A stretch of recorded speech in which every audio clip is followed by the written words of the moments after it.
DoorDash organizes cities into different delivery zones so orders can be assigned more efficiently to nearby drivers. Each zone usually covers a few miles and is designed based on restaurant locations, customer demand, and traffic patterns.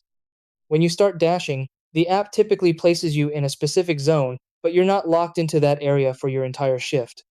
If another zone nearby becomes busier or offers higher peak pay, you can switch to it and continue working there.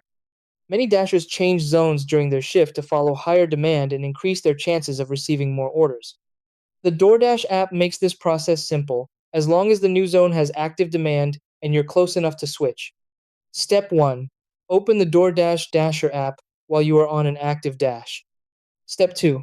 Tap the current zone name shown at the top of the screen. Step 3. Select the switch zone option from the menu. Step 4.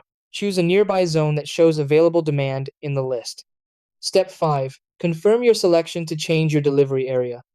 Step 6. Move toward the new zone and continue accepting orders there.